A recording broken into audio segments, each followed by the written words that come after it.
ပရိသတ်များအားလုံးမင်္ဂလာပါခင်ဗျာရဲကောင် Audio Book Channel ကနေပြန်လည်ကြိုဆိုလိုက်ပါတယ်ဒီတစ်ခါမှာတော့လွင်ဦးကွန်းချန်ကုန်းရေးသားတဲ့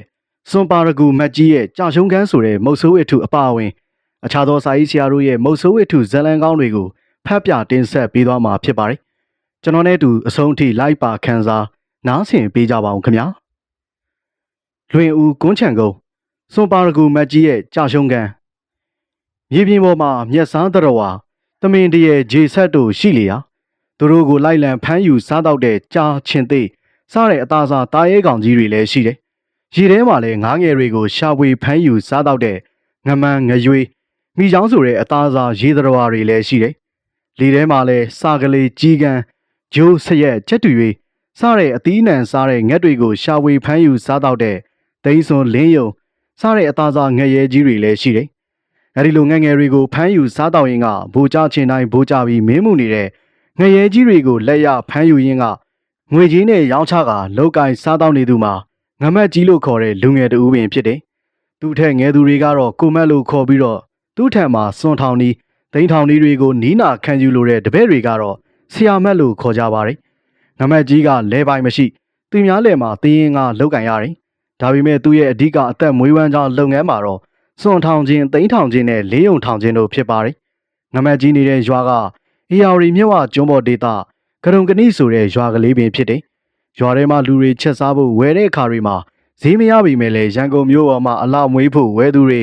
အထူးအဆန်းသဘောကျတဲ့ကဘာလက်ခီးသည်တွေနဲ့တွေ့တဲ့အခါမှာငမက်ကြီးရဲ့စွန်တွေသိန်းတွေကဈေးကောင်းရပါတယ်။ငမက်ကြီးကအသားညိုညိုထောင်ထောင်မောင်းမောင်းသွားနေငယ်ခေါ်တယ်။သဘောကောင်းပြီးတော့ကုညီတတ်သူလည်းဖြစ်ပါတယ်။စွန်မထောင်တတ်လို့သူ့ထံကိုသွားမေးလင်လဲစိတ်ရှည်လက်ရှည်ရှင်းပြတတ်တယ်။ဒါပေမဲ့ငမက်ကြီးကစွန်ထောင်နီးကိုဆရာစားတစ်ခွက်ခြံထားတတ်ပါတယ်။ခြံမထားလို့လည်းမဖြစ်ပါ။ငမက်ကြီးတွေ့ဘူးသမျှလူငယ်တွေကဆရာကာပြန်နဲ့လူငယ်တွေကများတယ်။ဆရာကာပြန်အာကောင်လန်ဆူးဆိုတဲ့စကားရှိပေမဲ့လည်းဇူကာမဆူရောဆရာတဲ့တပည့်လက်ဆောင်ထက်ချင်ကြတယ်။ဆရာနေမြေကိုပညာအားကိုးနဲ့ဝင်လူချင်ကြတယ်။ဆရာထံမှာတပည့်မခံဘူးတဲ့အောင်လက်မထောင်ချင်ကြတယ်။ဒါကြောင့်ငမက်ကြီးကတကွက်ရှူထားရတယ်။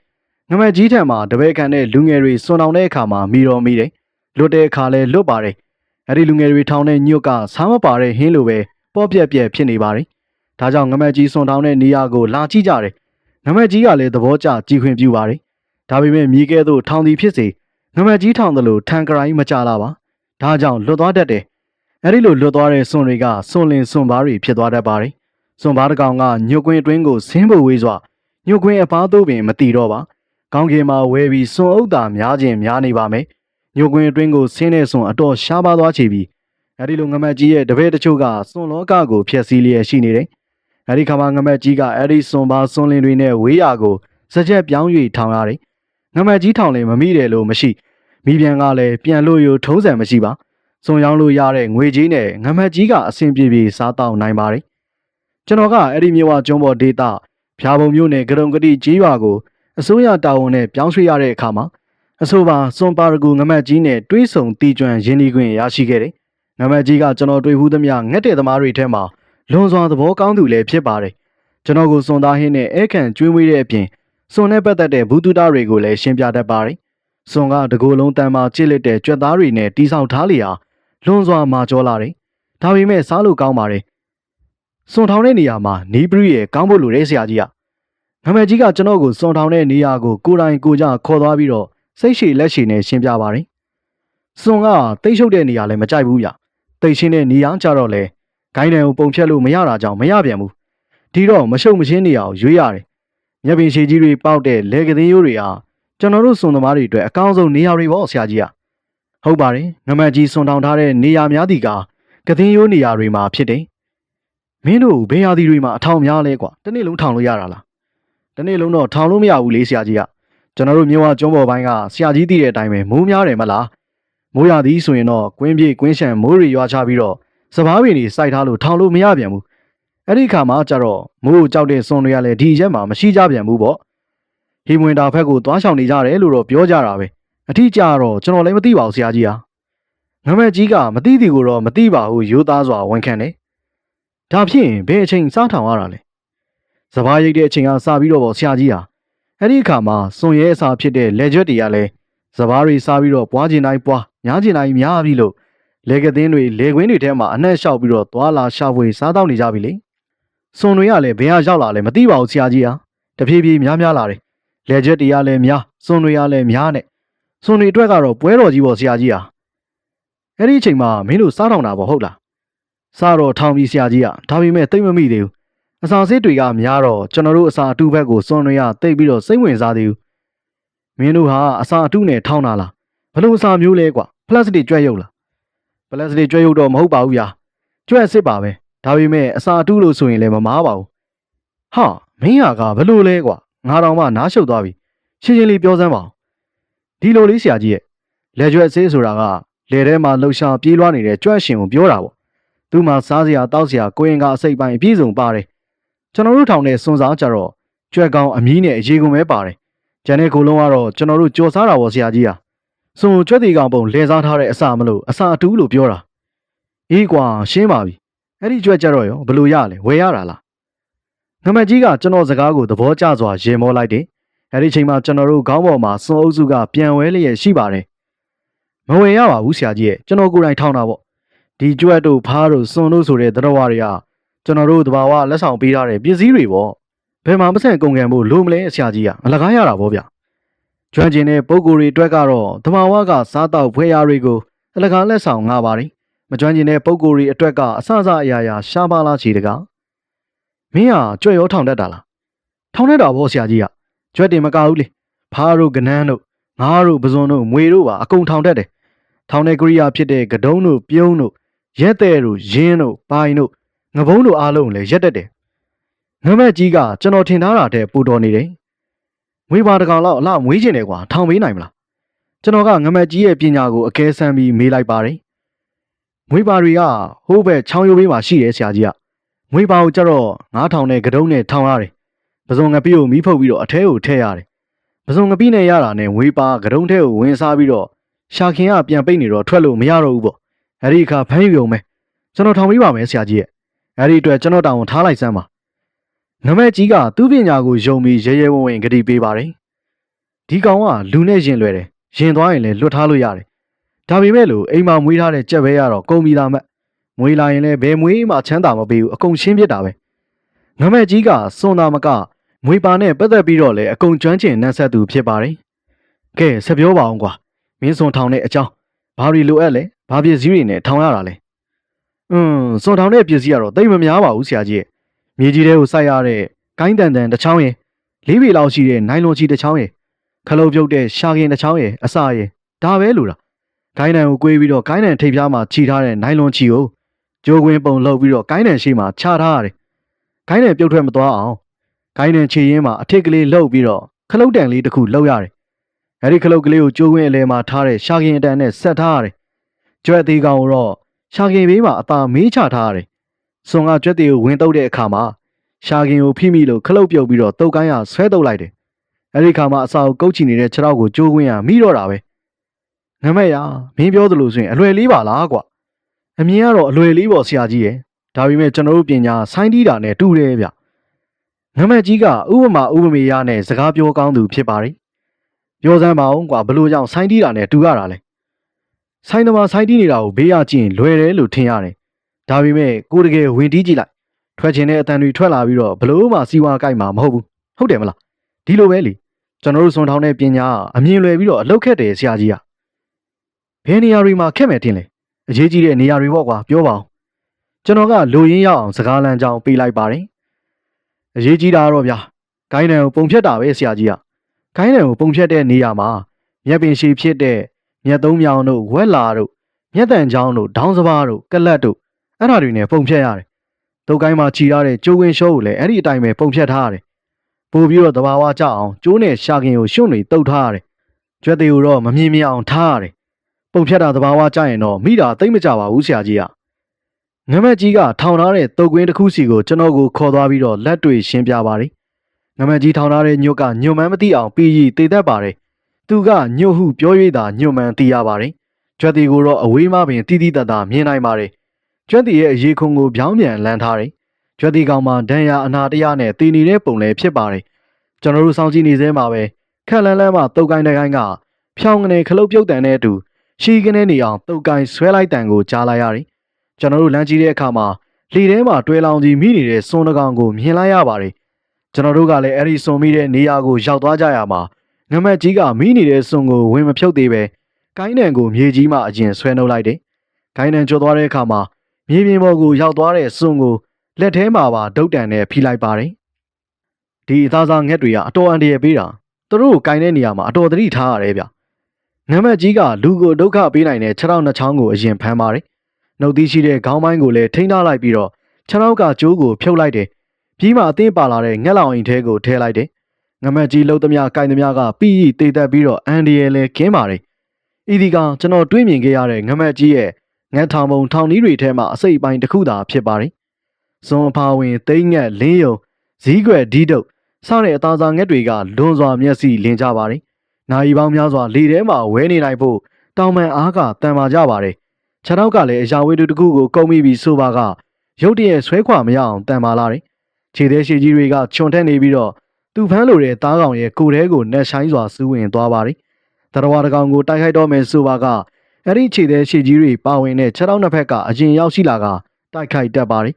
ခြေထောက်နှစ်ဖက်နဲ့ကုံမိပြီးလင်တော့ချွန်ထက်မှာကြောတဲ့နှုတ်သီးကဇက်တိုက်ရောက်လာပါတယ်အဲ့ဒီခါမှာအကုတ်ခံအစိတ်ခံရတဲ့တရဝါက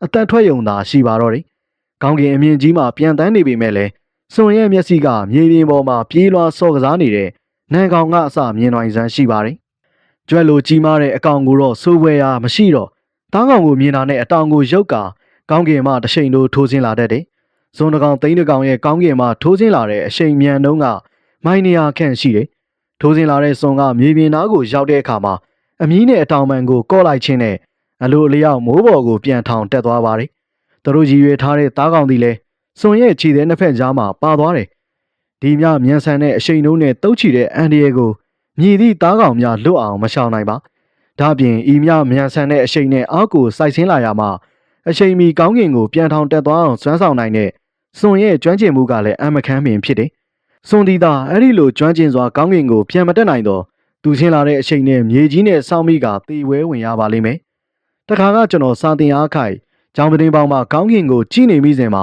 စွန်ကောင်ကကောင်းကင်အမြင့်ကြီးမှာအောက်ကိုတစ်ချိန်တို့စိုက်ရှင်းလာပါတယ်။စိုက်ရှင်းလာတဲ့အရှိန်မြန်လွန်အားကြီးတာကြောင့်ရုတ်တရက်ဘာကောင်မှန်းမသိလိုက်ရ။တေချာကြီးမှာစွန်ကောင်မှန်းသိရတယ်။အဲဒီစွန်ရဲ့အောက်ကိုကြည့်လိုက်ရမှာအိန္ဒြေရရပြန်တန်းနေတဲ့အကောင်90ခန့်ရှိတဲ့ကြက်တူရွေးအုပ်ကိုတွေ့လိုက်ရတယ်။စွန်ကကြက်တူရွေးအုပ်ရဲ့အနောက်ဘက်မှာနောက်ဘိုးသိပ်ပြန်ဆင်းလာတာကြောင့်ကြက်တူရွေးအုပ်ကအိန္ဒြေမပြတ်ပြန်လာခြင်းဖြစ်တယ်။စွန်ကကြက်တူရွေးအုပ်နားကိုရောက်လာမှကြက်တူရွေးအုပ်ရောက်ရက်ခတ်ပြီးတော့အိန္ဒြေပြက်စပြူလာပါတယ်။အဲဒီလိုပြန်တန်းတဲ့အချိန်ချင်းကွာလွန်းလာတာကြောင့်ကြက်တူရွေးအုပ်မြည်များပင်အားထုတ်ပြန်တန်းစေကမူစွန်လက်မှမလွတ်နိုင်ပါကြက်တူရွေးတွေရောက်ရက်ခတ်စပြူလို့အုပ်စုမကွဲခင်မှာပဲ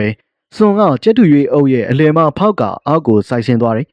ကြက်တူရွေးအုပ်ထဲမှာဖောက်သွားခိုင်းမှာကြက်တူရွေးတကောင်ကစွန်လက်သေးကြားမှာပါသွားပြီစွန်ကဤမြပြန်တန်းမှုမြန်ဆန်ပြီးတော့ဤမြသားကောင်ဖမ်းဆီးမှုမှာကျွမ်းကျင်ပါတယ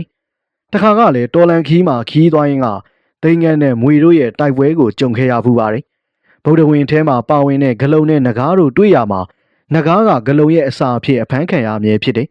သိန်းငန်းနဲ့မွေဟောက်တို့တွေ့ရမှာလဲမွေဟောက်ကသိန်းငယ်ရဲ့အစာအဖြစ်အလွယ်တကူအဖမ်းမခံမန်တပြင်းပြင်းပပြင်းတစ်ခွက်ခွက်နဲ့ရံပြူရန်ဟန်ပြင်လျက်ရှိပါတယ်သိန်းငယ်ကမွေအပန်းကိုတဖြည်းဖြည်းတိုးကပ်သွားတယ်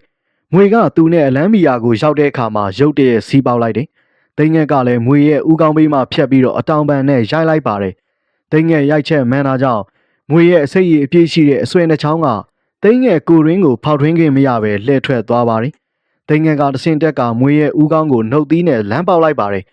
်မွေဥကောင်းမှာသွေးတွေရဲကနေဖြစ်သွားပြီးတော့မွေကလည်းလှည့်၍ပြန်တွက်လိုက်ပါတယ်ဒါပေမဲ့သိန်းငယ်ကရှောင်ပြီးသားဖြစ်နေတယ်သိန်းငယ်ကမွေပေါက်နိုင်တဲ့နေရာမှာခုန်ပြီးတော့နောက်ကိုဆုပ်လိုက်ပြီးတော့အခြေအနေကိုစောင့်ကြည့်နေတယ်မွေကနိုင်ပုံမပေါ်၍လောဒါမှမဟုတ်သိန်းငယ်နဲ့တိုက်ခိုက်ရသည်မှာစိတ်ပြည့်၍လောမသိပပြင်းကိုရုတ်တရက်ချကနေရာမှလဲထွက်သွားပါတော့တယ်ဒါပေမဲ့သိန်းငယ်ကအလွတ်မပေးအမီးဖျားကိုလိုက်စိတ်ပါတယ်မွေဟောက်လဲ၍ပေါက်တဲ့အခါမှာအလွတ်ခုံရှောင်လိုက်ပြန်ပါတယ်မွေဟောက်ကပြေး၍မလွန်မှန်တိတဲ့အတွက်ပပြင်းတစ်ထောင်ထောင်မန်တပီပီနဲ့ရှိနေပါတယ်သိန်းငယ်ကမွေဟောက်ကိုစားလိုက်မွေဟောက်ကပေါက်လိုက်တဲ့အခါမှာခုံရှောင်လိုက်အတောင်နဲ့ရိုက်လိုက်နှုတ်သီးနဲ့ပေါက်လိုက်လုံနေရမှာကြာတဲ့အခါမှာမွေဟောက်ကအလွန်မောလာတယ်ခေါင်းမှာလည်းသိန်းငယ်နှုတ်သီးဒဏ်ရာဒဏ်ချက်တွေကြောင့်သွေးချင်းချင်းရဲနေတယ်မ မွေဟောက်တော်ကလေးနွမ်းလာတဲ့အခါမှာသိငက်ကရုတ်တရက်ခုန်၍ဆိတ်လိုက်ပါတယ်မွေဟောက်ကပေါက်လိုက်တဲ့အခါမှာအလွတ်ခုန်၍ရှောင်လိုက်ပါတယ်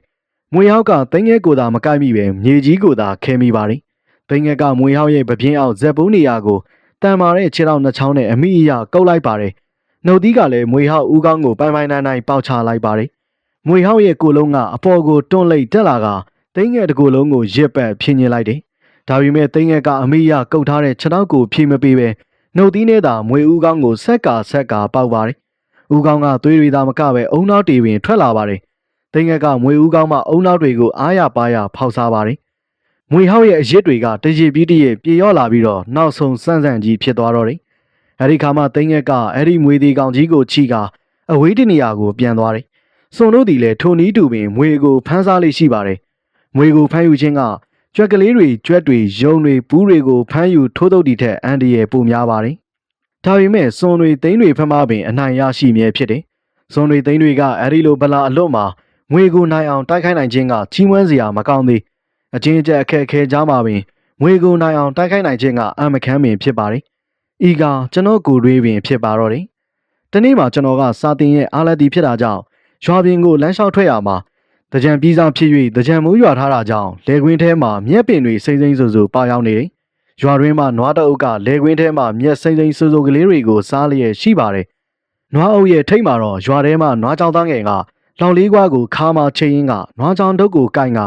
နွားအုပ်ကိုဟန်ပါထိန်းချောင်းလျက်ရှိတယ်စကြက်ဘေးမှာရှိတဲ့ပဲကင်စိမ့်စိမ့်ဆူဆူဖက်ကိုဦးလဲကဝင်စားဟန်ပြင်းနေတဲ့နွားညိုကြီးရဲ့ဘေးကိုဟေးဆိုတဲ့ဟန်သားတန်နဲ့အတူနဘေးကိုဖုံကနေနေအောင်ပြစ်သွင်းလိုက်တဲ့လောက်စလုံးတန်ချက်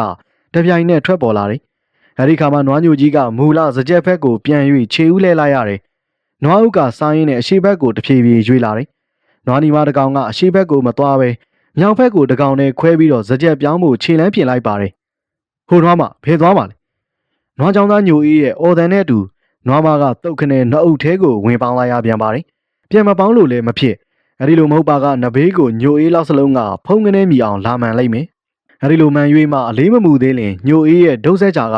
ကြောကုန်းပေါ်ကိုတဖုံဖုံကျရောက်လာမှဖြစ်ပါတယ်။ဒါကြောင့်ညိုအေးអော်လိုက်လင်ပင်နွားတွေကတီးပြင်းပြင်းပအောင်ကြောက်ကြရတယ်။ညိုအေးနဲ့ကျွန်ုပ်လမ်းမှာတွေးဆုံလေရာညိုအေးကဆရာကြီးလမ်းလျှောက်လာတာလားဗျ။အေးကွာလမ်းလဲလျှောက်ရင်းနဲ့ပတ်ဝန်းကျင်လဲလေးလာရင်ဆိုပါတော့။ဒါနဲ့မင်းနွားဦးကဘလောက်ရှိလဲ။အားလုံး36ကောင်ဆရာကြီးကရွာတွေကကျွန်တော်စုကြောင်းခိုင်းနေဆိုပါတော့ဆရာကြီးရွာဘေးမှာပဲကင်းတွေငရုတ်ခင်းတွေကလည်းစိုက်ထားတယ်မလားဒရိတ်ဆန်ဆိုတော့လေစိမ့်စိမ့်မြင်ရအကုန်စားကျင်ကြတာလေဒါကြောင့်ကျွန်တော်ကထိန်းချောင်းမေးရတာကျွန်တော်တို့စကားကောင်းနေစဉ်မှာကောင်းကင်မှာစွန်တကောင်ကချောင်းဆက်ကိုရုတ်တရက်ထိုးစင်းလာတယ်စွန်ထိုးစင်းရအရက်ကိုကြီးလိုက်တဲ့အခါမှာဖပြင်းထောင်နေတဲ့မွေဟောက်တကောင်ကိုတွေ့ရပါတယ်ကျွန်တော်ကအတွေ့အကြုံရစွန်နိုင်မှာကိုသိပြီးဖြစ်တယ်ထုံးစံအတိုင်းစွန်နဲ့မွေတို့ကပေါက်ကြစိတ်ကြရှောင်ကြတင်းကြနဲ့အကြီးကျယ်တိုက်ခိုက်လျက်ရှိပါတယ်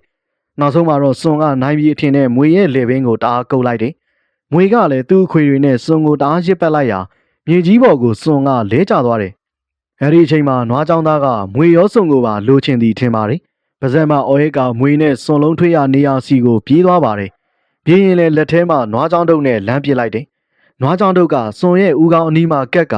ဝီကနေချော်ထွက်သွားပြီးတော့မြေကြီးကိုမှန်ပါတယ်။တဖန်နွားချောင်းသားကခါးမှာလောက်လေးကွာကိုဆွဲထုတ်လိုက်ပြန်ပါတယ်။စွန်ကအောက်မှသေလူမတက်ရစ်ပတ်ထားတဲ့အစိပ်ပြင်းထန်တဲ့မွေရန်သူအဝေးမှပြေးလာတဲ့လောက်လေးကွာကင်ထားတဲ့နွားချောင်းသာ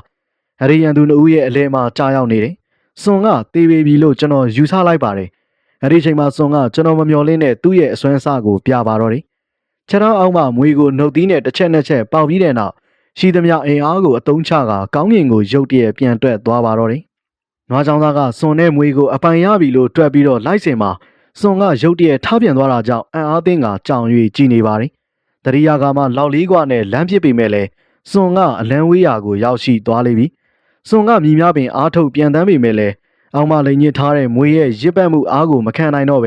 လေတကွက်ကြော်ကြော်ခန့်မှာအောက်ကိုပြုတ်ကျပါတယ်။မွေရဲ့ရစ်ပတ်ထားမှုဒဏ်ချက်ကြောင့်မတ်တက်ပင်မရက်နိုင်ပဲမွေနဲ့ရစ်ပတ်လုံးထွေးလျက်ရှိပါတယ်။နွားချောင်းသားကဒီတချီမှာတော့စွန်မပြန်နိုင်တော့ပဲအပိုင်ရပြီလို့တွက်ကနောက်မှအပြေးကလေးလိုက်သွားတော့တယ်။စွန်ကနွားချောင်းသားမရောက်မီမွေဦးကောင်းကိုနှုတ်သီးနဲ့တစ်ဆက်ဆက်ပေါက်လျက်ရှိပါတယ်။နွားချောင်းသားကလေးတကန်းမီယာရောက်တဲ့အခါပြေးနေရင်မှလောက်စလုံးကိုလွတ်လိုက်ပါတယ်။ကျွဲတွေနွားတွေကိုအဲဒီလိုပြေးနေရင်မှပြစ်နေကြဖြစ်ပါတယ်။ဂျိုဆိုလင်ဂျိုခြေထောက်ဆိုလင်ခြေထောက်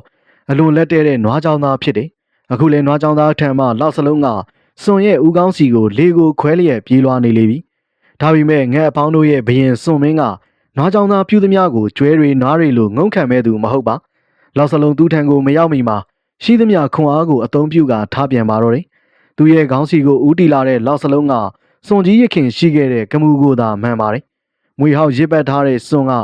ရိုင်ထိုးနဲ့လဲနှကွက်ကျော်သုံးခွက်ခန့်မှာတွားကြပါတယ်စွန်ကြီးကနွားချောင်းသားကိုမနိုင်နိုင်အောက်မှမွေကြီးကိုသာမဲ၍ပေါက်နေပါတော့တယ်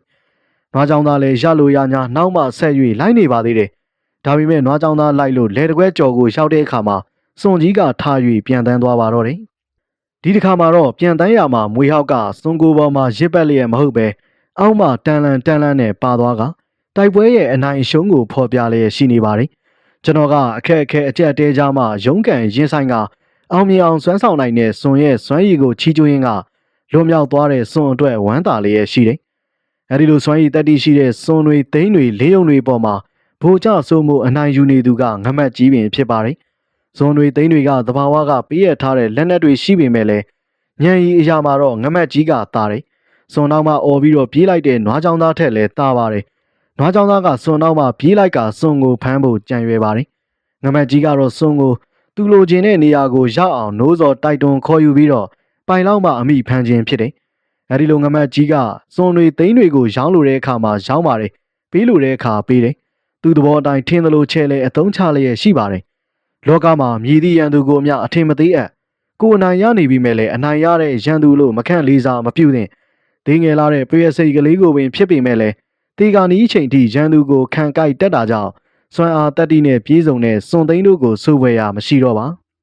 ဒီအချက်ကိုမေးသွားတဲ့ငမတ်ကြီးကအ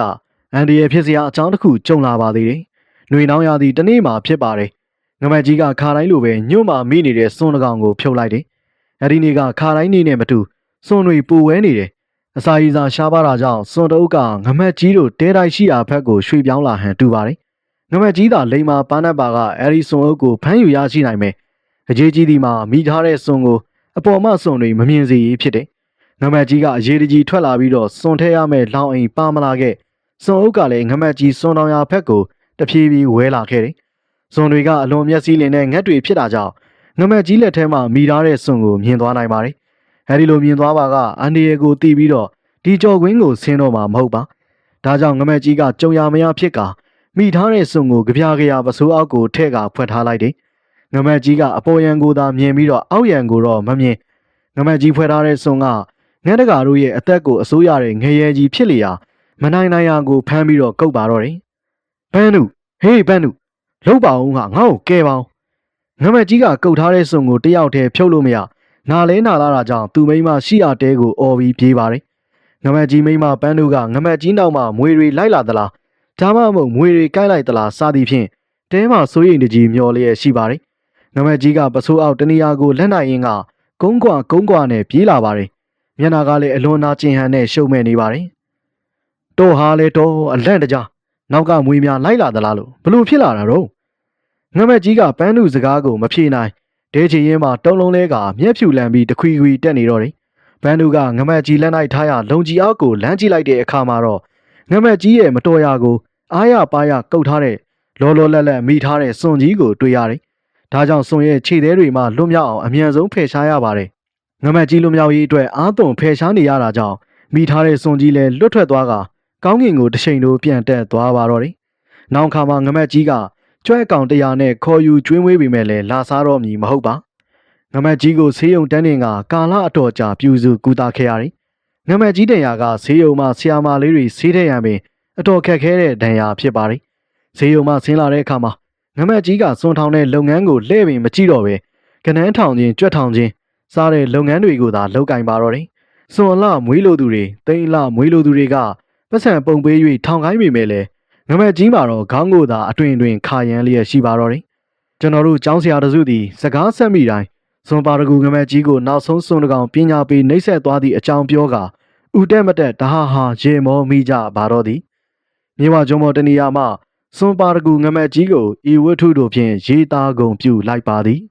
။ဟုတ်ကဲ့ပါခင်ဗျာဆက်လက်ပြီးတော့ဆလိုင်းတွေဂေဟာရေးသားတဲ့တလန်ကွာဟာလိန်ဆိုတဲ့မုတ်ဆိုးဝတ္ထုဇန်လန်ကောင်းလေးတစ်ပုဒ်ကိုလည်းဖတ်ပြတင်ဆက်ပေးသွားမှာဖြစ်ပါတယ် စလိုင်းတွေဂေဟာတလန်ကွာဟာလိန်အာယုံမိုးကတဖွဲဖွဲရွာနေတယ်အရာထဲမှာပစုံတုတ်ကွေးကွေးနေရမှာလူလဲထားကမျက်နှာမသေးပဲပစိုးချုံလို့မီးကိုအရင်လုံမိပါတယ်အဲ့ဒီခါမှာအဖေကကျွန်တော်ကို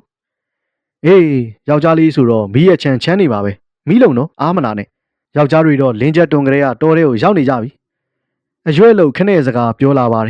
်လူကသာဘာမှမဟုတ်အဖေကအရွယ်တိုက်စကားပြောရင်အရွယ်ပြန်တိုက်ခြင်းနဲ့ညင်ကအမြဲရှိနေတယ်ဒါကြောင့်မီးလုံရမှပစိုးကိုခါမှပြန်စည်းကအိမ်ရှိကိုထွက်လာတယ်ချန်စီယိုမှာပေါက်တဲ့ပန်းပါပင်မှာအကိုင်းကိုချိုးကယနေ့တောလိုက်ရင်တောကောင်ရမရဘွီတုတ်ခေါ်ဘေးတွင်တွက်ကြည့်ပါတယ်ဘေးတွင်ကတောကောင်ကြီးကြီးမားမားရမယ်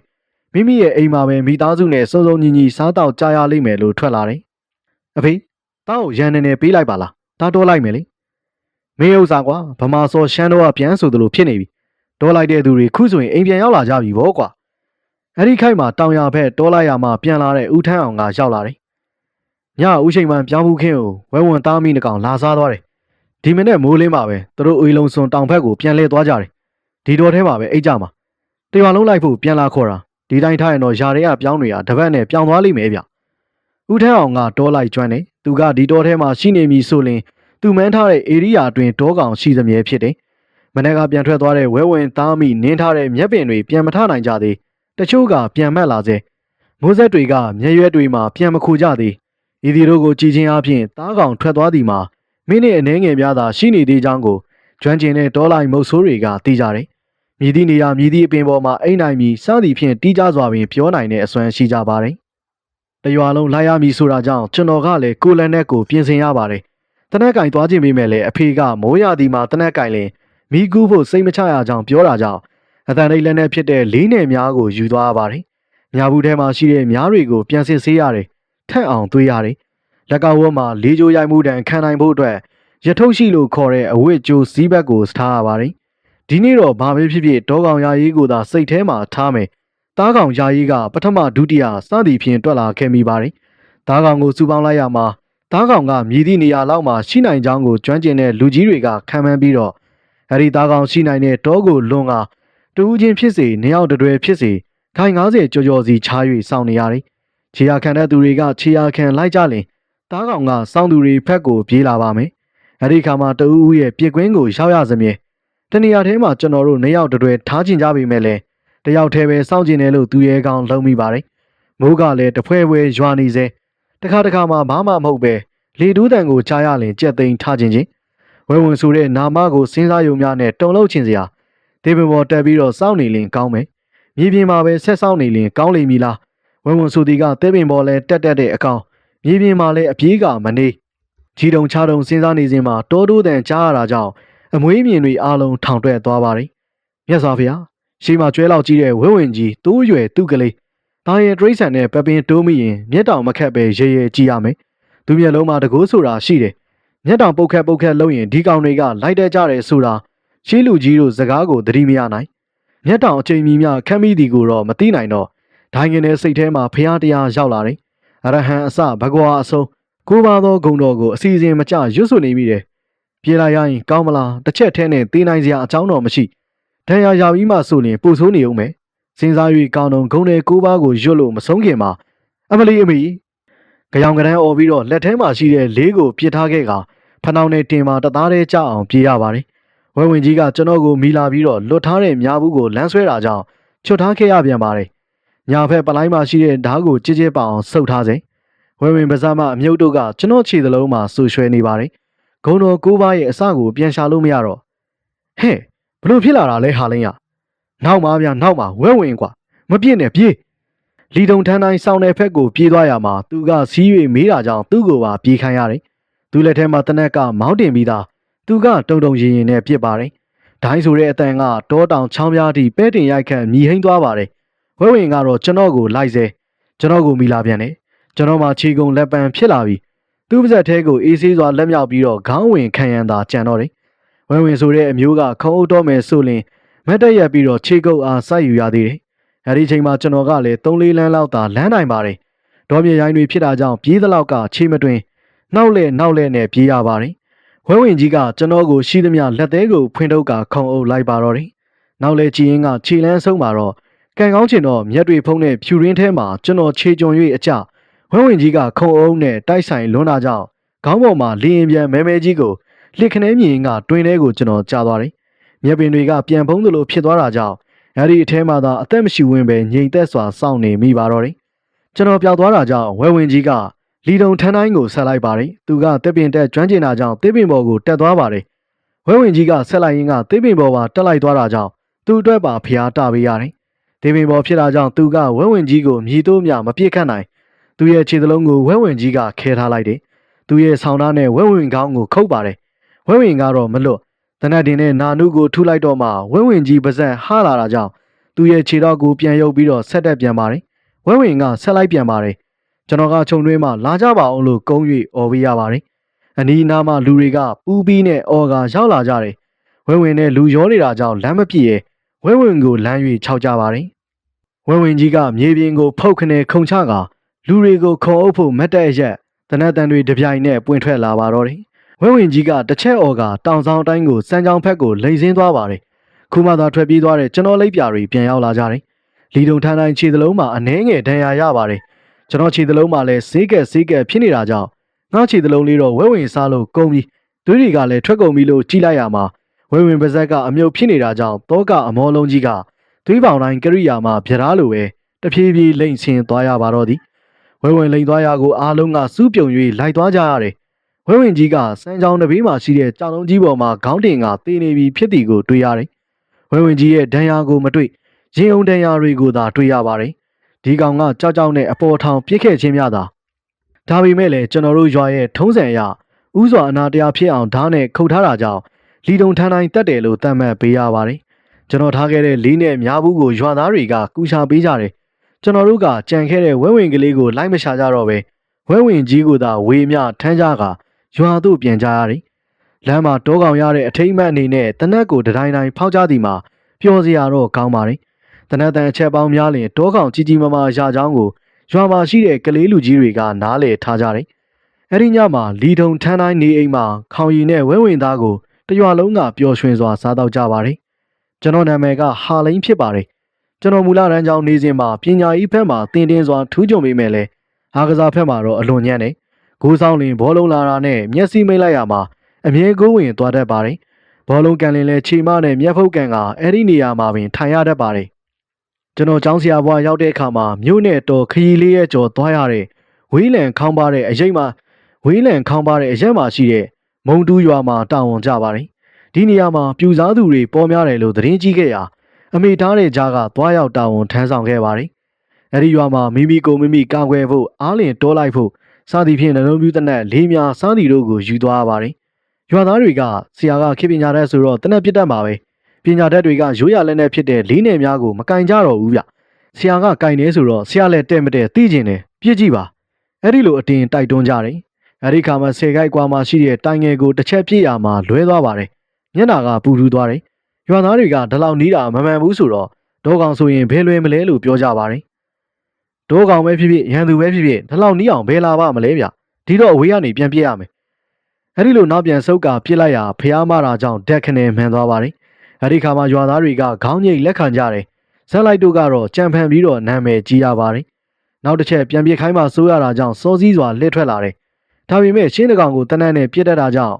ရွာသားတွေကခေါင်နဲ့အဲခံပေးကြပါတယ်။ရှင်းကလည်းတေခြင်းတဲ့အမျိုးစပယ်ကြီးကိုရှင်းတွေဝင်စားကြတာကြောင့်ရွာသားတွေကညီးနေကြတယ်။ကျွန်တော်ပြစ်ပေးမယ်လို့နှုတ်ချုံမိခဲ့ပါတယ်။ဝေဝေးမှနေပြီးတော့ပြစ်ရမှာကြည်တချားရှင်းတချားဖြစ်သွားတာကြောင့်အကွက်ပြန်လဲရပါတယ်။စပယ်ကြီးကိုနောက်ဖက်မှ3-4ချက်သွားခောက်ကနောက်ဖက်ကိုချက်ချင်းပြန်ပြေးဆောင်ရမှာ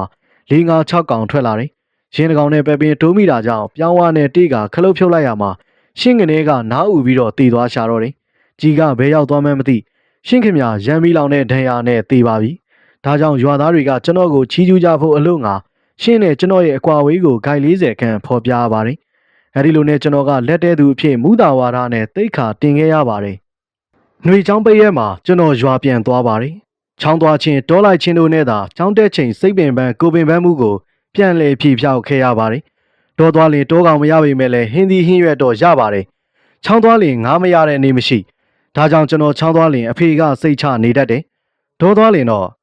အေးငါးနှုတ်ခမ်းတော့အရာသား သူများတက်မှပဲစားရတော့မယ်ထင်တယ်ကွာအဲ့ဒီလိုပြောတတ်ပါတယ်တနေ့ပါတော့နေတစ်ကူတောလိုက်ဖို့ရွာသားတွေစုနေကြပြန်ပါတယ်ကျွန်တော်တို့ရွာရဲ့ထုံးစံအရနေတစ်ကူပွဲတော်မှာတအိမ်တယောက်ကြာတောလိုက်ကြရပါတယ်တရက်နဲ့မရလင်နှစ်ရက်စသည်ဖြင့်သားကောင်မရမချင်းလိုက်ရပါတယ်နေတစ်ကူချိန်ကအေးပြီလာဆန်းဖြစ်ပါတယ်နွေရာသီဖြစ်ပေမဲ့လည်းကျွန်တော်ကလက်ဆွဲတော်လေးနဲ့များကိုသာယူသွားရတယ်လန်ကူလက်မှာစုကမြည်သည့်တော်ဘက်ကိုစားလိုက်မိဖြစ်ကြောင်းလူကြီးတွေကတော်ခွဲကြတယ်ခုချိန်မျိုးဆိုရင်ဆက်တွေကလှန်လို့ခေါ်တဲ့ခန်းသွားတဲ့စမ်းချောင်းမှာရှိတဲ့အိုင်ငယ်တွေကိုစူတောက်တက်ကြပါတယ်ဒါကြောင့်မျက်မြင်မရှိပဲမန်းချင်နဲ့သာတောလိုက်ခဲ့ကြရမှာနေလေရောက်ပြီးဖြစ်ပေမဲ့လည်းတကောင်ပင်မရနိုင်ခဲ့ကြပါလာတဲ့ထမင်းထုတ်တွေကိုဖြေစားကြပြီးတော့ဆေးတောက်သူကတောက်ဓာသွေးသူကသွေးများသွေးသူကသွေးနဲ့အနားယူကြရတယ်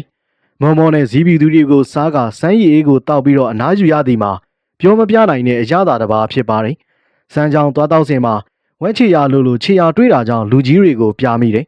လူကြီးတွေကဆက်ချေရဖြစ်ကြောင်းအခုမှလူနဲ့ရပြီးတော့တောင်ပေါ်ကိုတက်သွားကြောင်းပြောကြတာကြောင့်တခြားတော်လန်ဖက်ကိုသွားကြကအဲဒီဆက်ကိုလမ်းခုလက်မှဖြတ်ပြီးတော့စောင့်ကြရပါတယ်လူကြီး၃ယောက်ကခြေရခံ၍လိုက်လာကြတယ်ဒေါကောင်တို့ရဲ့သဘာဝကလည်းထူးဆန်းပါတယ်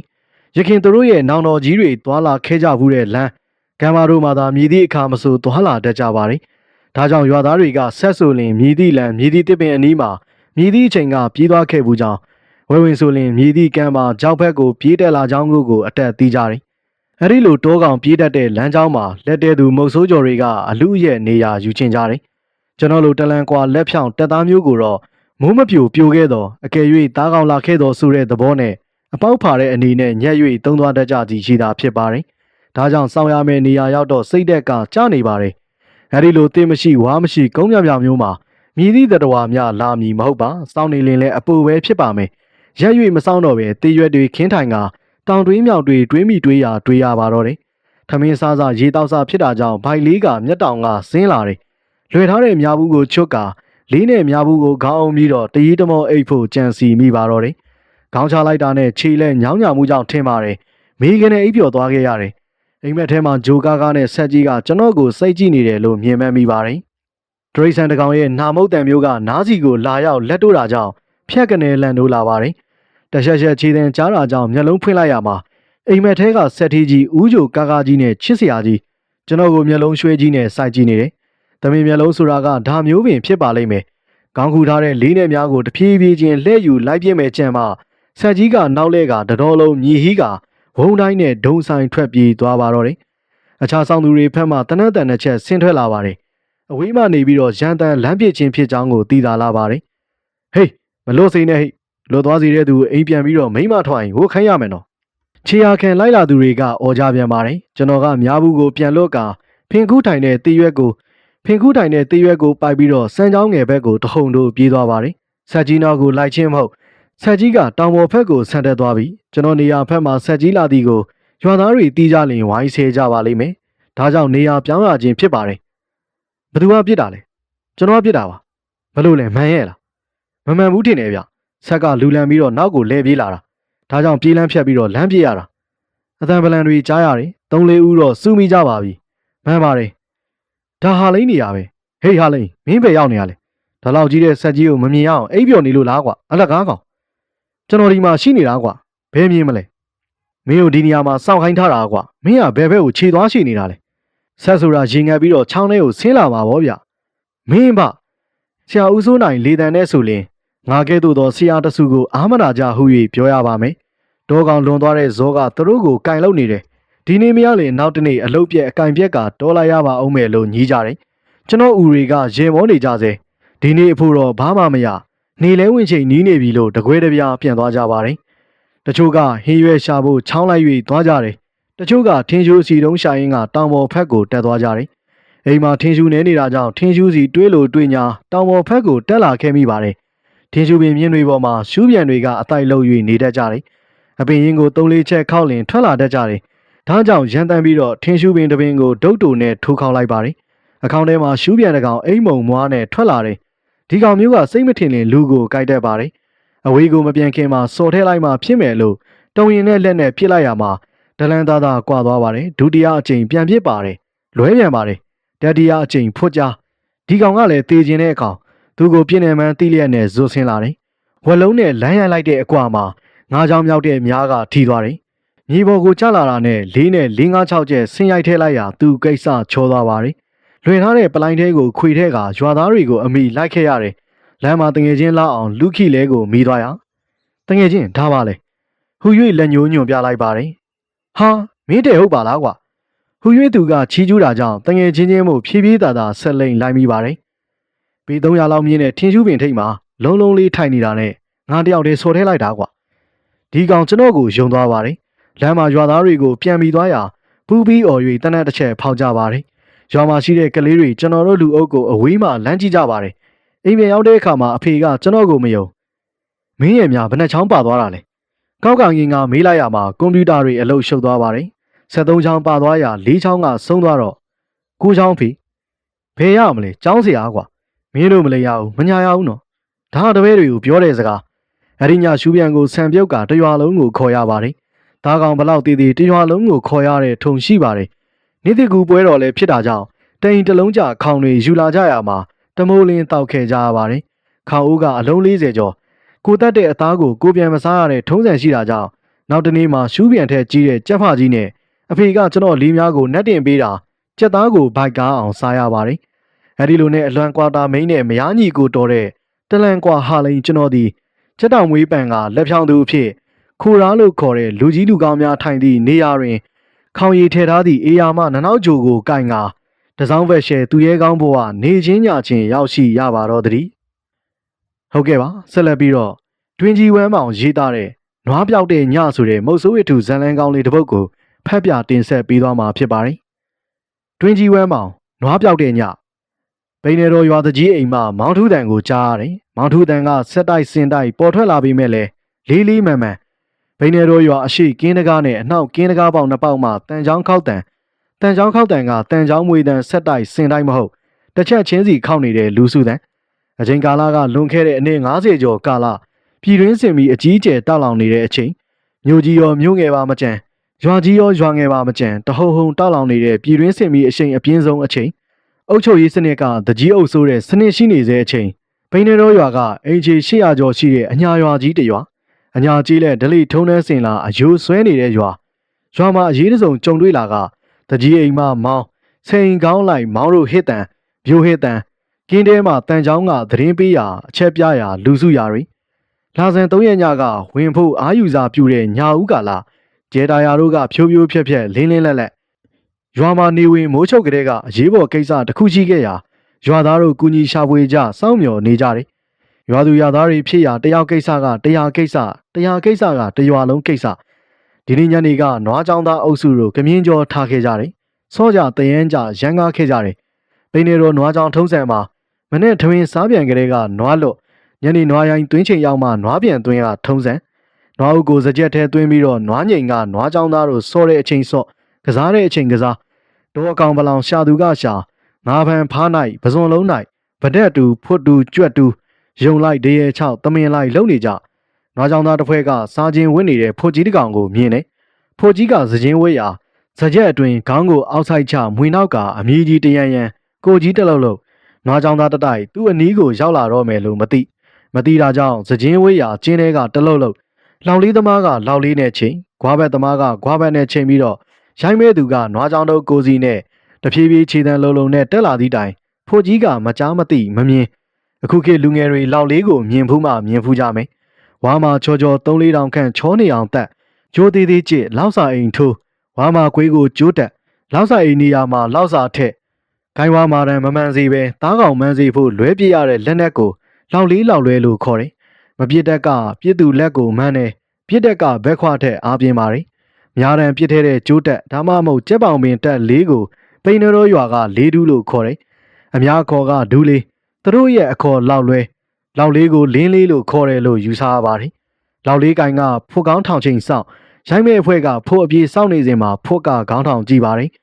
်အတန်တို့အောက်မှာဖို့ကြီးကအသက်ပြောက်သွားတယ်ဖို့ကြီးကစခြင်းဝဲရာကျင်းကိုဝိုင်းဝင်ကြည့်ရမှသူတို့မမျောလင်းတဲ့ပစ္စည်းတစ်ခုအပါအဝင်အခြားခြေရာတွေလည်းတွေ့ခဲ့ရတယ်အဲဒီအရာတွေကတော့တောင်ဆုပ်ကန်ရှိတဲ့ဘုံဆန်ကြီးအချို့ကအမြောက်ဆန်မော်တာဆန်ကြီးအချို့ကတော့မီးလောင်ဘုံကြီးလို့ညင်းခုန်ကြတဲ့မပေါက်ကွဲသေးတဲ့ဘုံဒါမှမဟုတ်ကြီးစံကြီးတစ်ခုနာနဲ့သီးလိုဘုံတစ်ခုမပြည့်ရသေးတဲ့ကြီးစံ4-5တောင် ဖို့စချင်းအစားပေါ်ရမှတူရင်တွေးလာတဲ့ပစ္စည်းတွေဆက်မတူးရင်ကြပဲညံကွင့်မြူးကြတယ်ဘယ်တိုက်ပွဲကကြံခဲ့ပြီးတော့ဘယ်သူကထားခဲ့မှန်းလည်းမသိဘူးတို့ကယူပြီးတော့အဲ့ရင်ဝက်ထားတာဆိုရင်တော့တို့အချောင်အသက်ခံရမယ်တွေးတော်မယုံကြည်ပဲဘယ်ဟာရတယ်လဲဒီထက်မကရှိရမယ်ပေးဆိုလဲတို့ကအခက်အခဲဖြစ်မယ်ဒီတော့တို့လက်စဖြောင်းမှဖြစ်မယ်ကွာဘဲနယ်လို့လက်စဖြောင်းမလဲကွာဘုံတွေကြီးစံတွေတို့ကတော့မယူဝင်ဘူးလွယ်ပါတယ်ကွာမီးရှို့ပြစ်မှာပေါ့ဘုံတွေကြီးစံတွေမီးရှို့တော့မင်းဖေတွေကပေါက်လို့ကွဲလို့သေကုန်မှာပေါ့ကွာခုပါလေတိုက်နေလဲတောင်းလေးလေးကွာဝါ3-4ရိုက်လောက်ဝေးအောင်အမိုက်ချင်းဆက်ပုံမယ်သူတို့ပုံအမိုက်ပုံကြီးပုံမယ်မင်းတို့ကဟိုးဝေးမှာရှိတဲ့ဖောင်းစပင်နဲ့လိန်ပင်ထိန်ပင်တော့အရင်တော့ပုံငါတောင်ဆုံးကအမိုက်ပုံတန်းကိုမီးစာရှို့ပြီးမှမင်းတို့စီကိုပြေးခဲ့မယ်လောက်ရဲလားလောက်ကွာတီများပြောက်တောင်မှဝယ်ဖောက်နေရသေးတာပဲပြောက်ဦးထက်တော့မြည်မှာပဲကွာနောင်လဲပေါက်မှာကွဲမှာနွားတွေနင်းမိမှာမစိုးရင်ရအောင်အမိုက်တန်ဝိုင်းဝန်းပုံအမိုက်ကိုဘုံဆန်နဲ့ကြီးစံပုံစုပုံကမီးရှို့သူငတောက်ကလွဲပြီးတော့ကျန်သူတွေကပြေးပုံကြတယ်ငတောက်ကမျက်ခြောက်တွေကိုထက်စုပြီးတော့နတ်သမီးမီးချစ်ကိုထုတ်ကာမီးချစ်ပါတယ်လီတဖြူဖြူတိုက်နေရမီးချစ်တဆန်နဲ့မီးရှို့မရ၄ခါ၅ခါပြန်ပြီးတော့မီးချစ်မှမီးစတင်ဆွဲပါတယ်ဆွဲတဲ့မီးကိုလေတဖြူဖြူကပင်ပေးရာဝါလီ9ရိုက်ခန့်ရှိတဲ့အမိုက်တန်းကြီးအလိုက်မီးတောက်ကပြေးလွှားပြီးတော့ပင်မအမိုက်ပုံကြီးဆွဲလောင်ပါတယ်အဲ့ဒီချိန်မှာငတောက်ကရှေးလူအုပ်ရှိရာတေးပင်ကြီးအကွယ်ဝေးကွာရာကိုရောက်နေပြီကြီးမားတဲ့မီးတောက်ကြီးပြင်းပြင်းထန်ထန်တောက်လောင်လာချိန်မှာမြေတုံခမန်းအတန်တို့ကတတော်လုံးချူညံသွားပါတယ်သမင်တရေဂျီရီတောလန့်တန်ဂျင်းငယ်မျိုးစုံတောလန့်အော်တန်တို့စူးစူးညံညံထွက်ပေါ်လာပြီးတော့ကြောင်းနေတဲ့နွားအုပ်မှနွားတွေကလည်းကြောက်လန့်ကပြေးမိပြေးရာကိုပြေးကြတယ်အချို့နွားအုပ်ကဥကောင်းတီမိရာအရက်ကိုပြေးတယ်တချို့နွားအုပ်ကရွာစီကိုဥတီပြေးတယ်နွားကြောင်သားတွေမှာကိုးသေးရင်းကိုတူမဖြစ်စေဖို့လွတ်ရကျွတ်ရပုံဆောင်နေတာကြောင့်နွားအုပ်ကိုသတိမထားနိုင်သူတို့သတိထားနိုင်တဲ့အချိန်မှာငတောက်နှစ်သိုးငကျင်နမရန်နဲ့ငပိုင်နှစ်သိုးဖြန်းတို့ရှာမတွေ့တော့ရွာပြန်သည်ထင်ပြီးတော့ရွာလိုက်ရှာလဲရွာမှာမတွေ့တောရှိမယ်ထင်၍တောမှာရှာလဲတောမှာမတွေ့နွားရိုင်းသွင်းချိန်ရွာပြန်ချိန်ချမ်းဝင်နွားမပါတဲ့အခါမှာနွားပြောက်တမ်းမဲ့ရတော့တယ်နွားပြောက်တမ်းမဲ့ပါကနွားထုံးဆန်ရနီးစက်ရာရွာတွေမှာရှိတဲ့နွားချံနဲ့နွားအုပ်တွေစီကိုမြင်းနဲ့လူလို့ရတယ်ရှေးနောက်တောင်မြောက်၄စု၄ဖွဲ့ခွဲကညရင်းချင်းနွားရှာထွက်ရပါတယ်နွားကြောင်သားခေါင်းဆောင်3ဦးကအရေးပေါ်အမိန့်အပြတ်ထုတ်ပါတယ်မြည်သည့်နွားကြောင်သားမှဘုံဆန်ကြီးစံမီးဖုတ်၍နွားလန့်ပြေးတယ်လို့ရွာထဲမပြောရပြောကဂျပန်ဒီ12ချက်တီးမယ်နောက်ရဲမှရွာကလူကြီးတွေတီး၍မေးလင်တောလိုက်သမားတွေကမီးရှို့သွားတယ်လို့ပြောရမယ်အမိန့်မထုတ်လို့မရဘုံကြီးဆန်ကိုအလွန်ကြောက်တတ်တဲ့လူကြီးမိဘတွေကမီးဖုတ်တီကိုတီးကကြီးကြီးငယ်ငယ်ဘယ်နွားကြောင်သားကိုမှချမ်းသာပေးမှာမဟုတ်ပါဒါတော့တိမ်မင်းငင်ရသလားလက်ကမြင်းရသလားဆက်စောရသလားဟဲ့ဒီလိုမေးကချိန်ကနေနဲ့ရိုက်နဲ့ဆုံးမခံရမယ်ကိုရှူကိုပတ်ကိုအတက်နဲ့ကိုဆူးတဲ့ညံကြီးရှင်ငတောက်ငပိုင်ငကျင်နဲ့ငကြီးငကြော်တို့9ယောက်မှာရွာအနောက်စူးစူးတော်တွေကိုနွားပြောက်ရှာတာဝန်ကြပါတယ်ဓားရှည်တွေဓားလန်တွေနဲ့လောက်လေးနှစ်လက်ဘန်းခွ3လက်ပါတဲ့ငတောက်ခေါင်းဆောင်တဲ့နွားပြောက်ရှာအဖွဲတို့အနောက်တောကိုတိုးတဲ့အချိန်မှာညဦးပိုင်းရောက်နေပြီ3ရက်လခုံးမျက်စကသူတက်နိုင်သမျှအင်အားလေးနဲ့ရွှွန်းမြမြတာနေပြီညဘက်နွားပြောက်ရှာရမှာနွားချူတန်နဲ့ခလောက်တန်နွားချုံတိုးတန်နဲ့နွားအော်တန်နွားသွားလာ၍ညင်းငက်လမ်းပြန်တန်တို့ကိုတင်ငီတထားရှာရမှန်းနွားပြောက်ရှာနေကြတဲ့ငတောက်တို့တစ်ဖွဲ့လုံးထိပါတယ်တောကိုမကြောက်တောကိုမစိမ့်မိမယ်လေမွေကြီးမွေလက်မွေငယ်ပေါင်းစုံတို့ကပွဲတော်ကွင်းမှာကလေးတွေပြီးမန်တကဲ့သို့တရွှီရွှီတွေလုံနေတဲ့အခါမှာရှေးချချရန်ပင်ခက်ပင်မဲ့လေငတောက်တို့ကကိုဖော်တဲ့စီကိုတောက်ရသူပမာမငင်းဝင်မကြီးဝင်နွားတကောင်လင်3-400ကျမ်းမကတန်တဲ့အခါပြောင်းလိုက်လင်ဆုံရှုံနင်းနာမှမနဲ့တောကိုတိုးရင်ကသမင်သွင်းချောင်းရှိုးမြောင်အနီးကိုရောက်မှန်းမသိရောက်လာတယ်သမင်သွင်းချောင်းရှိုးမြောင်ကတောင်မြောက်တန်းရှိနေတဲ့ရှိုးမြောင်ဝါလီငါပြန်မကကျဲဝန်းပြီးတော့မိုးရင်းအခါမှာရေချောင်းစီးဆင်းတဲ့နေရာမြောက်စားကကျဲပြီးတော့တောင်ဆုံးမှာချင်းချင်းသွားရာသမင်ကြောက်သမင်လိုက်သူတွေအားကိုးရာရှိုးမြောင်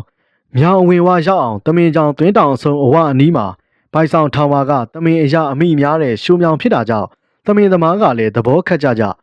ဝဲရမှာတက်ရင်အညာဒေတာပေါက်အပင်ကြီးမှာအပင်ကြီးတွေပေါ်ကိုຫນွယ်တက်နေတဲ့နဘူးနှစ်ပဲမိုးနယ်ခြုံကြီးတွေကတစ်ကြီးဝါကြီးတွေထိတ်မှာတလွင့်တလူလူဆရာကြီးရွှေဦးတောင်ရေးသားခဲ့မှုတဲ့လူတွေပုံအောင်နိုင်တဲ့ခြုံကြီးတွေဆရာကြီးတော်ရာဆွေအံ့ဩခဲ့တဲ့လူပုံအောင်နိုင်တဲ့ခြုံကြီးတွေမှာအဲ့ဒီလိုသောခြုံကြီးတွေပင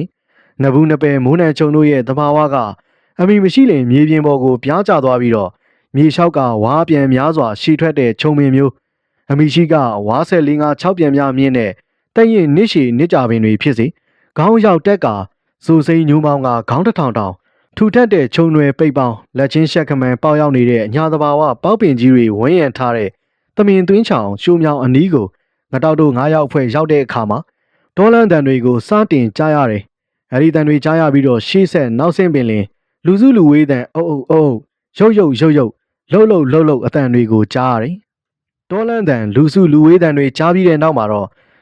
ဒုတ်ခနဲ့ဓာခုတ်တန်တွေဖုံအုံဘုံခနဲ့လဲကြတန်တွေကိုအားလုံးကကြားကြရသည်မှာကျဲလောင်ပြီးတနီးကက်ကက်တေးချာငါးဦးစလုံးတန့်ကနေရက်တယ်ထွန်းလာတဲ့မီးပုံးထဲမှမီးခွက်မှုတ်ပါလာတဲ့ဒုံမီလက်နေမီအထိုးရက်ကအခြေအနေကိုနားဆွင်အကဲခက်ကဝင်းကျင်ဝဲရာကြည်ကြတယ်အတန်တွေကမရက်မစဲလူစုရုပ်အုပ်အတန်တွေကထွက်ပေါ်မြဲဝုံဘုံအတန်နဲ့ဒုက္ခနဲ့အတန်ကဝန်းကျင်ကိုထိုးဖောက်လွှမ်းမိုးလာစေငတောက်ဟေးငကျင်ဒိုနွားတွေတော့လက်လုတ်ကုန်ပြီထင်တယ်ကွာအတန်လူကတော့နွားထူးတန်နွားလဲတန်နွားဖြက်တန်ခုတ်တန်ထစ်တန်ပဲရှူတိုးကွာလူအုပ်ကအတော်ကြီးများတဲ့သဘောပဲခစ်ပြဲဟာမငြိမ်မသက်ကာလဒီဘက်ကနွားခိုးဓမြတိုက်ဟိုဘက်ရောက်ပြောက်ဟိုဘက်ကနွားခိုးလူရက်ဒီဘက်ရောက်ပြောက်ဂျားကာလာဟာလွယ်တော့တကြွေတောင်ခိုးပြဲမှာဘယ်နဲ့လောက်ကြမလဲနွားခိုးအဖွဲ့ကိုဝင်ခုတ်ရထိရတက်ရဖျက်ရဖို့ကဝင်လေးစရာမဟုတ်ဘူးသူသေးကိုသေးတွေ့ရုံပဲမမ်းမရတာသူတို့လူရင်အားနဲ့တနက်ပါမပါ9ယောက်နဲ့10ယောက်ဖြစ်အောင်တို့ကကြောက်စရာမဟုတ်ဘူးလူအစမတန်အင်အားကွာမှနဲ့တနက်ပါမှာမတွက်လို့ကမရဘူးကွာဒါဖြင့်တို့လဲပြန်ပြီးတော့တကြီးနဲ့ရွာကာကယ်ရွေးတွေကိုသွားစုမလားတကြီးမှာနှလုံးပြူးရှိတယ်ရွာကာကွယ်ရေးမှာဒူးလေးတွေများတွေရှိတယ်ဒီလိုလုပ်ရအောင်ကွာတို့တမ်းမင်းကြီးဘွားကနေချောင်းကြည့်မယ်တမ်းမင်းကြီးဘွားချောင်းကြည့်ရင်ရှိုးမြောင်အတွင်းရနေမြင်ကွင်းကိုသိမယ်လူရင်အားနဲ့လက်နဲ့သိမယ်ငါပြောတာအားလုံးသဘောတူရင်တမ်းမင်းကြီးပေါ်တက်ကြစို့တက်ကွာရှင်နိုင်တဲ့အင်အားဆိုရင်တော့ဝင်ခုတ်ထည့်ုံပဲလာလဲတာနေတာပဲလမ်းကျင်နေလို့မြင်နိုင်တာပဲတက်ဆိုမြန်တက်ကွာငါတောက်တို့9ဦးဖွဲ့ကတမ်းမင်းကြီးပေါ်ကိုတက်ရောက်ပြီးတော့ရှိုးမြောင်ဖက်ကိုလဲတဲ့ကိုင်းပြားတီခက်ခဲရှောက်ခဲ့ကြတယ်နေခင်းဘက်မှာထွန်းလင်းကြီးတာနေတဲ့လှရောင်ရှိုးမြောင်တွင်းမှာမြင်ကွင်းကပြီးထင်းရှားနွားတကောင်ကိုတက်ပြီးတော့အရေကွန်ခွာပြီးခြေလက်တို့ကိုအပေါ်ထောင်ကဘိုက်ခွဲလို့ဝမ်းတွင်ကလေးစာမြုံထုတ်နေတယ်ကလေးစာမြုံကိုလူတစုကိုပေးပြီးတော့ကြံတဲ့လူစုကအသားဖြတ်ယူဖို့တက်ညီလက်ညီခုတ်နေတယ်ကြံတဲ့လူစုကနွားတကောင်ကိုပစိန်နဲ့တစ်ချက်ပြီးတစ်ချက်ထုရမှာနွားကလဲကျသွားတယ်လဲကျသွားတဲ့နွားကိုပစိန်နဲ့ထပ်ထုပြီးတော့အရေကွန်ကိုစတင်ခွာတယ်အသားဖြတ်သူဝမ်းတွင်ကလေးစာမြုံကင်သူလဲကျစနွားအရေခွန်ခွာသူနဲ့လူအုပ်စုများနွားတကောင်ဘေးမှာချီကျိုးအပူကျိုးတွေချီနှောင်ထားပြီးတော့တက်ဖို့ကြံသေးတဲ့နွားတကောင်ကအတင်းရုံးကန်နေပြီမဲ့လဲရုံးမရကံမရလူရည်တွက်ကြည့်တဲ့အခါမှာလူ90ကျော်နေသေးတယ်အရက်လေးမျက်နှာကင်းဆောင်သူလက်ထဲမှာတနက်တော့မပါဒူးလေးတွေများတွေလောက်လေးလောက်လဲတွေပါတယ်ငတောက်ရဲ့အချက်ပေးတယ်ကပြန်ဆင်းဖို့အချက်ပေးတယ်ငပိုင်ငကျင်ငကြည်နဲ့ငကြော်တို့ကနားလဲတယ်ငတောက်ဆင်းတဲ့အခါမှာသူတို့လည်းကျွမ်းကျင်ဆင်းကြတယ်တမ်းမြေရိတ်အခြေဆုံမိမှငတောက်ကစကားဆပါတယ်ငပိုင်ငကျင်ငကြည်နဲ့ငကြော်တို့ဘာလို့ရင်ကောင်းမလဲပထမဦးဆုံးအဖြေပေးသူကငပိုင်ဒါရွာကိုတက်စော်ကားတာပဲကွာဒီအတိုင်းငုံခံလို့တော့ဖြစ်မလားဟုတ်တယ်ငပိုင်ပြောသလိုဒိုးချရမယ်ဒုတိယအဖြေပေးသူကငကျင်ငကြည်နဲ့ငကြော်ကလည်းမခံချင်စိတ်တဖွာခုတ်ချင်ထစ်ချင်တယ်တို့စိတ်လိုက်မှပါဝင်ခုတ်လို့တော့မနိုင်တော့ဘူးကွာငကြည်နဲ့ငကြော်ကရွာကိုဒုံပြေးမယ်တကြီးနဲ့ရွာသားတွေကိုပြေးခေါ်ပြီးမှတကြီးနဲ့ရွာသားတွေကိုပြန်ခေါ်ပြီးမှသူသေးကိုသေးဝင်ခုတ်ထိုးယုံမယ်ကြားတယ်ကွာတကြီးစီကိုသွားမယ်ပြေးမယ်ကွာမောလိုက်နားလိုက်ပြေးလိုက်ပေါ့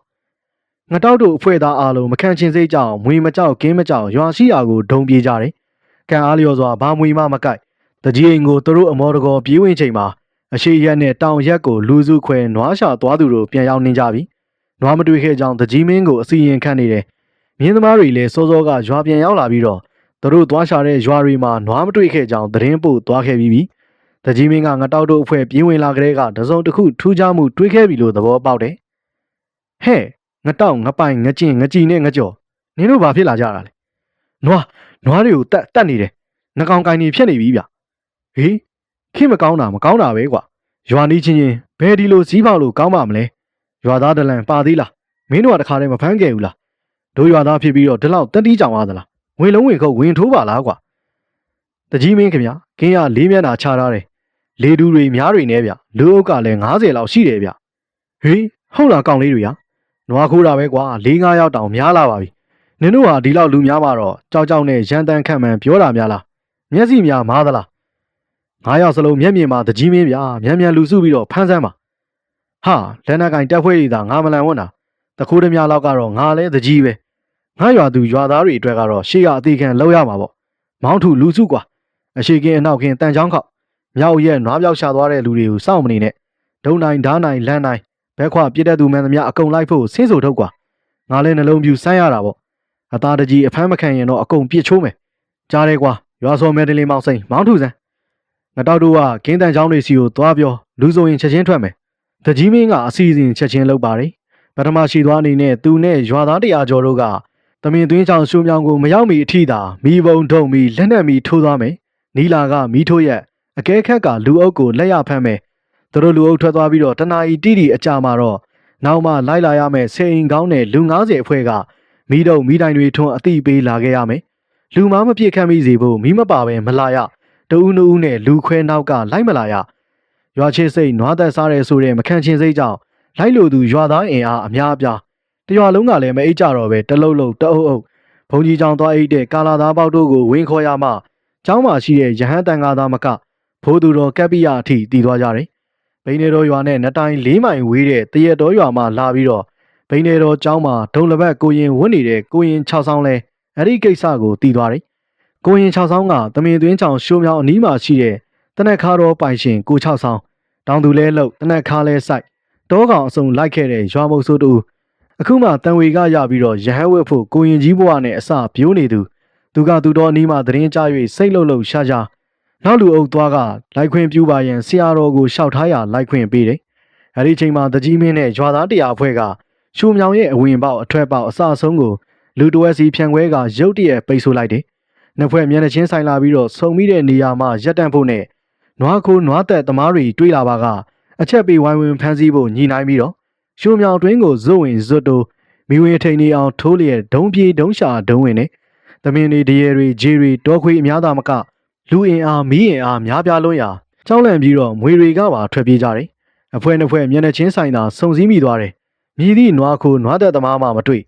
လူမတွေ့နဲ့ဦးနာယီပိုင်းတွင်းကမှတက်ဖြတ်ထားတဲ့နွားသွေးနွားရည်နွားယိုးနွားညစ်ကြီးအကြီးအရွယ်တွေ့ရမယ်ဆိုတဲ့မျောလင်းချက်နဲ့လူအလုံးပက်ပက်ရှာလဲဘာနွားသို့နွားရည်နွားယိုးမှမတွေ့ရငါတော်တို့တက်ကြီးခဲ့တဲ့တဖန်းမေပေါ်ပြန်တက်ခိုင်းပြီးတော့နေရခံမှန်းခိုင်းရမှာနေရမလွဲဒီရှိုးမြောင်ဒီနေရဒီတော့မှဒီတော့ဇာတင်ပြောကြလာသူ9ဦးစီးရိုက်လက္ခဏာကိုတကြီးမင်းကဓာတ်တိပတ်တိအတွင်းတိမလိန်တက်မညာတက်မပတ်တက်မဖြီးဖြန်းတက်မတောက်မစားတက်ပြက်ချောချောမလုတ်တက်ဒီငတော့ပါ9ဦးပြောစကားနဲ့လက်တွေကဘာကြောင့်များကွာခြားပါသလဲတကြီးရောလိုက်လာသူတွေကရောမတွေးတယ်မပြောတတ်တွေးလို့တွေးညာအခြားဘက်ထွက်တဲ့လူအုပ်ချေရနွားချေရရှာခိုင်းလဲဘာဆိုဘာမှမတွေ့တော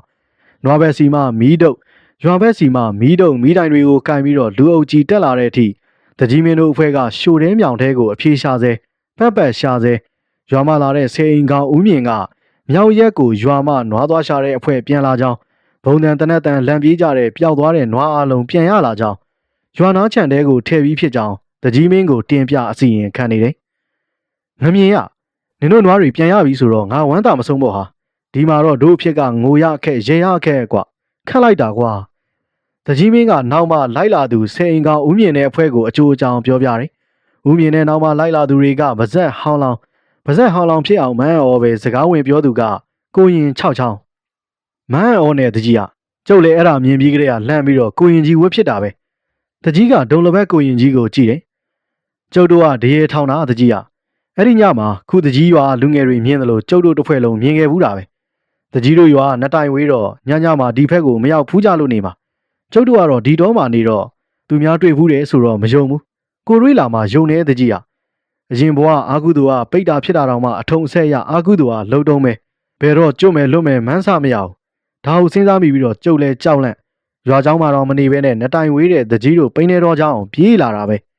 ဒါတွေးလာပြီးတော့တကြီးတို့လိုက်တယ်ထင်လို့အကျိုးအကြောင်းပြောရအောင်လို့ကျုပ်ကလိုက်လာတာပါတကြီးကလူစုပြီးတော့ပြန်ကြရအောင်တကြီးဟာပျောက်တဲ့နွားပြန်ရမှတော့တပည့်တော်ကျင်နေပါပြီဖေဟာကဲငါရသားတွေမီးထိုးမီးတုပ်မီးတိုင်ကြီးရှေးနောက်အုံမကွဲစီပဲရွာပြန်မယ်ဟိတကြီးမင်းနဲ့ရွာသားတို့သည်ဒုံလဘက်ကိုရင်6ဆောင်နဲ့အတူရွာပြန်ခဲ့ကြသည်ဟုတ်ကဲ့ပါခင်ဗျာအခုဆိုရင်တော့လွင်ဦးကွန်းချန်ကုန်းရေးသားတဲ့မုတ်ဆိုးဝတ္ထုတွေနဲ့အခြားသောစာရေးဆရာတွေရဲ့မုတ်ဆိုးဝတ္ထုတွေကိုနားဆင်ခဲ့ကြတာဖြစ်ပါတယ်အဆုံးထိနားဆင်ပေးခဲ့ကြတဲ့ပရိသတ်တွေကိုကျေးဇူးတင်ကြောင်းပြောရင်းနဲ့ အခုလိုမျိုးစိတ်ဝင်စားစရာမုတ်ဆိုးဝိထုဇက်လန်းတွေနဲ့ပြန်လာခဲ့ပါမယ်ခင်ဗျာ